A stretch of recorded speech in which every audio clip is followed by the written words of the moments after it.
guys, as you know, we're here at La Marina for FundingPost, and I came across really interesting entrepreneurs. Yes, who would have thought we'd be at a FundingPost event and there'd be entrepreneurs floating around, but there are. We're here with Kira and Ben, and you guys are the founders, correct, of Taboo. Taboo, tell me more. It sounds very taboo.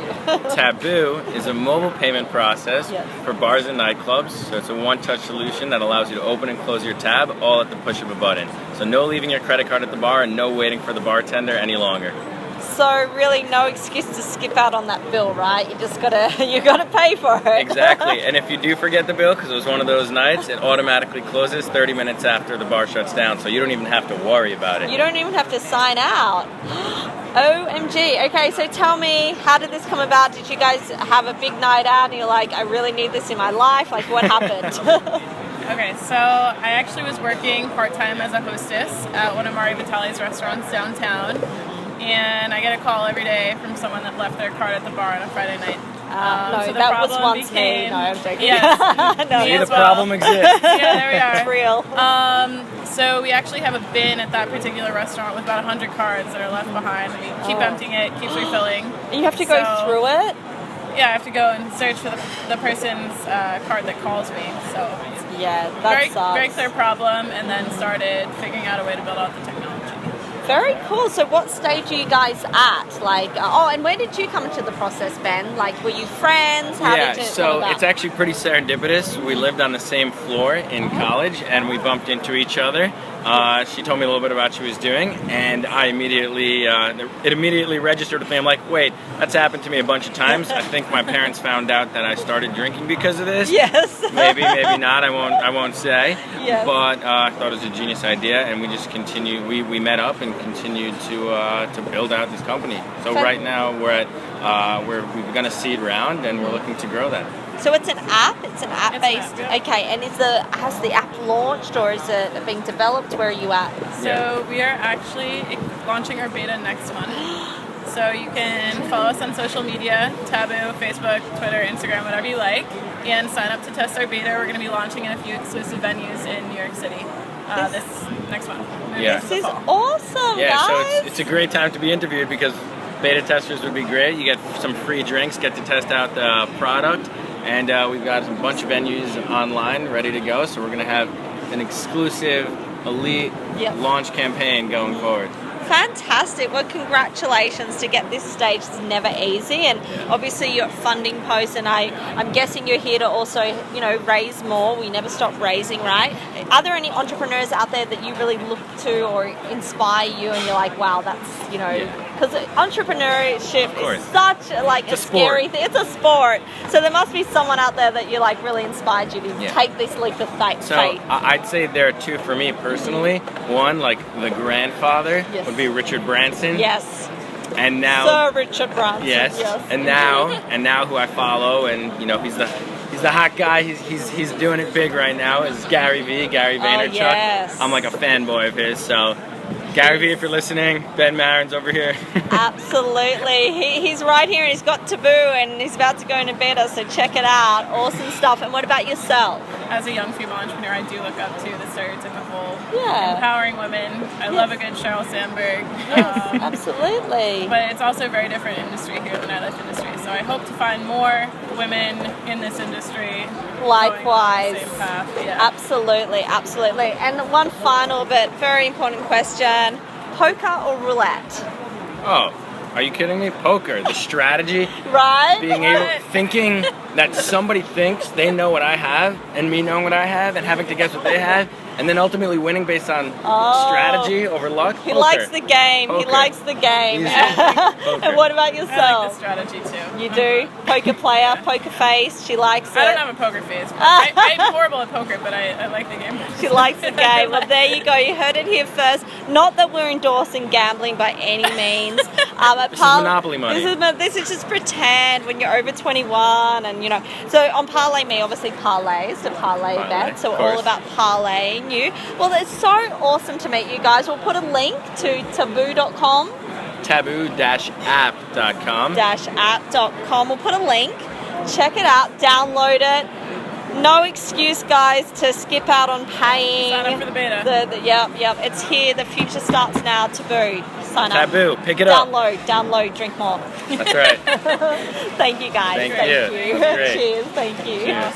Hi, guys. As you know, we're here at FundingPost, and I'm super excited. You can hear the beats behind us, so I'm trying to talk really loud into this microphone. I'm here with Michael Dermer, and Michael is the author of a book called The Lonely Entrepreneur. That's right, The Lonely Entrepreneur. Michael, were you once a lonely entrepreneur? I was, and we really tried to use the lonely entrepreneur as a way to help people with the struggle, and that's really what the book and the methodology is all about. Wow, so for all those lonely entrepreneurs out there, and I know it is a lonely life, I've only been an entrepreneur, I can say, well, probably in my mind for my whole life, but in reality for the last year, and it can be very challenging. So tell me, what does your book do? Does it help to inspire, educate? You know, what you realize when you're an entrepreneur is that you're under pressure. And when you're under that pressure, you develop these kind of flawed perspectives, like, I have to do everything. Right. When that happens, it actually stunts your growth and makes you worse at being an entrepreneur. So what the Lonely Entrepreneur really does through books and coaching programs is really say, okay, how do I realize I have those flawed perspectives, change them so I can actually do better at my business, that day, instead of just relying on, grit and passion to make my business work. So you're not just a book as such, you're like coaching services and tell me a little bit, are you kind of like an online platform for entrepreneurs? So if you think of the Lonely Entrepreneur as a methodology, that comes to life in a book, in online learning, online coaching, group coaching. We do events for corporate America to get them to be more entrepreneurial. But it's all based on the idea of when you're under pressure, you have these flawed perspectives. So how do you give people actually a map to be able to change that and do better? Right. So it is, because I mean, who wakes up one morning and decides they're going to be an entrepreneur? Right. And so tell me, your trajectory in life has been interesting. So you came from the health industry and you had a startup of your own, which did phenomenally well. So I was an M&A lawyer in New York and stumbled upon and created the first company to do financial rewards for healthy behavior. So rewarding people for being healthy. Yes. At the time, that didn't only not exist, it was offensive to the healthcare industry. Because we basically said, we're going to pay people that are doing the worst. And they're like, we're never going to do that. So we really fought the healthcare industry for the better part of a decade. We were really on our way, and we took a private equity investment to try to scale the business. We took it right in the middle of the financial crisis. So what took us 10 years to build basically got destroyed in 2 weeks. So those next few years were crazy. Right, and I so can imagine. working 20-hour days just to save what we had built in over 10 years. So stabilized it, built it back up, and sold it to a healthcare technology company. An amazing, life-changing experience, and it worked out great. But I said, wow, you could really learn something from that, and that's where the Lonely Entrepreneur came from. Is that how do you actually deal with the struggle? So all the pressure we were under, we seem to figure it out, and it's all because we are changing our perspective along the way, and that's probably the thing that saved our business. So you've gone through this firsthand, you've seen, and you've come out the other side, so you're sharing your knowledge and wisdom with the community.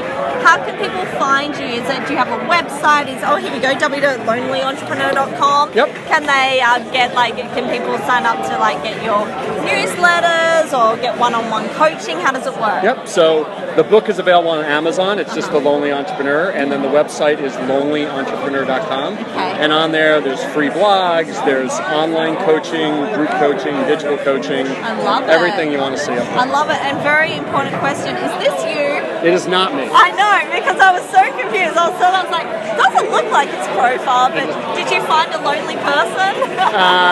This is every man. It's every man. Right, so it couldn't just be about me, but hopefully it's here to help a lot of people that are in that boat. So you'll read this book and hopefully not be so lonely anymore and know how to make connection. What's the one thing you can say that someone, you hand them this book, the one thing you hope they get out of it? Hopefully they go back to their desk after reading 2 pages, not even the whole book, and they actually do better right that day. It's not, I go through a 6-month coaching program and I come out and I hope to do better. Right. There's bits and pieces that 6 months from now you could pick it up and go, I'm having a people issue.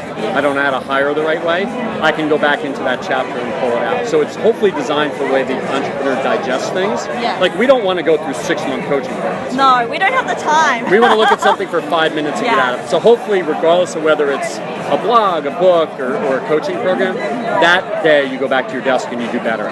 So a quick question for you. Who is an entrepreneur, I guess, and it's a weighted probably question for you. But it's an entrepreneur that you look up to or really inspires you. If you really go back and look to some of the icons like Dale Carnegie, they were creating industries that didn't exist, right? And to me, that's what we thought we were doing with rewards for healthy behavior. It's really those iconic people that look at the way things are today, and it doesn't really matter to them the way things are today. They just see a vision, and then they have to deal with all the bars. Think about people like that started Walmart, and so a lot of that foundation of the grit and what people actually had to go through was so much. Now it's like, where do we get funding? Back then, how do I make a website? Right. to be able to invent steel and transportation. I mean, those are the guys that when you read those stories, they didn't have all the tools and resources that we had today. So when you read about so many things, I really look up to the people that created the foundations that we built. They're the real game changers. Yeah, absolutely. And they're the people you hope to rub shoulders with at events like this, and you can say one day, I knew them, or I signed my book and they read it. Right. So my last question, and probably our most important one, are you a roulette or poker player? I am a poker player. Poker, strategy. I think that I'm a big believer that you can influence anything. Yes. Like, just because there's a rule doesn't mean that you follow it. And roulette is a little bit, you're kind of just subject to the whim.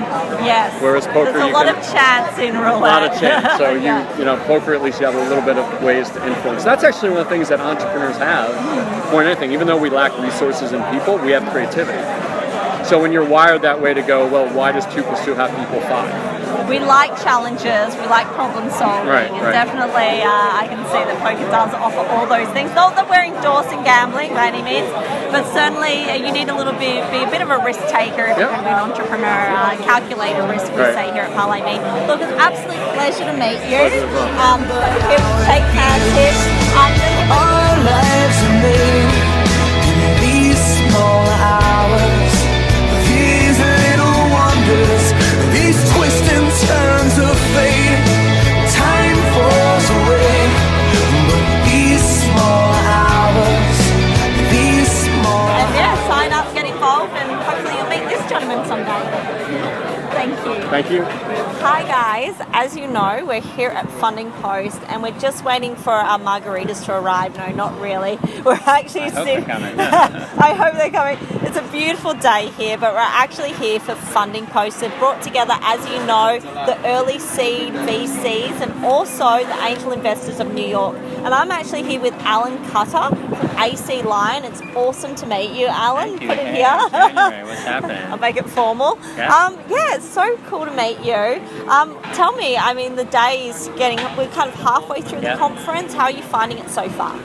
Actually, a phenomenal group of entrepreneurs and investors and panelists, and I think that this is a bit of a later stage companies, so there's a few companies that are like just getting started, but I find a lot of them actually already have traction. Right. So that to me is something that brings value. Yeah, absolutely. Kudos to Joe that's putting this all together today. So tell me, you've been about for a while now, certainly in the recruitment space, and you're like the ultimate matchmaker, if you will. Tell me a little bit about how you got into the world of entrepreneur, something you wake up one day and you're like, that's what I'm going to do. Like, how was that story for you to go to where you are today? I worked for a company for 4 years, and we actually started hotjobs.com. So the company itself was a recruiting firm, but we came up with the idea of a recruiting platform back in the 90s. So super cool. The entrepreneurial spirit was always there, and I started my own recruiting company because I really wanted to work directly with CEOs and founders of startup companies. 20 years later, we're still doing it. So we worked with the internet when the internet wasn't even popular back in 1997. Can you believe that? When people were like, what? Find someone online? No way. Look at LinkedIn now. Fascinating stuff. So when did you get out the whole hot jobs thing, and how did you parlay to where you are now? So basically, I took like the best of technology that's out there, and we built a platform that can easily match up candidates with the right startup companies. But the difference between Hot Jobs and what we're doing is that we really believe in the relationship. And while a lot of people like LinkedIn are trying to automate everything, it's my firm belief that entrepreneurs still need strategic advice and strategic consulting. Who do I need to hire? And is that really the right person that I need? And too often they come to me and they say, I need this person. And they find the person on their own, and the person doesn't work out because they're really hiring the wrong person. Yeah, absolutely. So it's much more customized and Very much relationship driven. We try to understand what it is that the company is looking for. We actually tell them we think you're going in the wrong direction, try to hire this person. If you ask a VC, like, what do they do? 50% of what they do is finding talent for their portfolio companies, and the right talent. And so it's really about the right people that they hire so that they can be successful, because they can't afford a bad hire. No, so it's super important to get that team right and as early as possible. So tell me, are you an active investor yourself? Like, do you parlay in that world? Yeah, so we have an interesting model. About once a quarter, we look at companies that we really like a lot, that we think have tremendous opportunity, that are doing like high growth scaling of talent. And we say to them, we really want to be partners with you.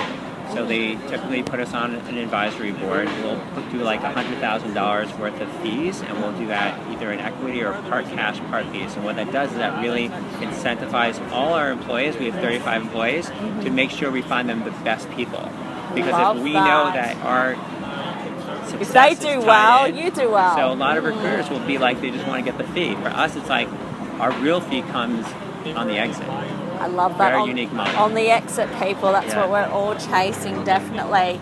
So tell me, being, heavily in the startup world and entrepreneur space, if there was one startup where you're like, oh, I would love to invest in that, and maybe you are already, but, pie in the sky thing, what would be that startup for whatever valuation?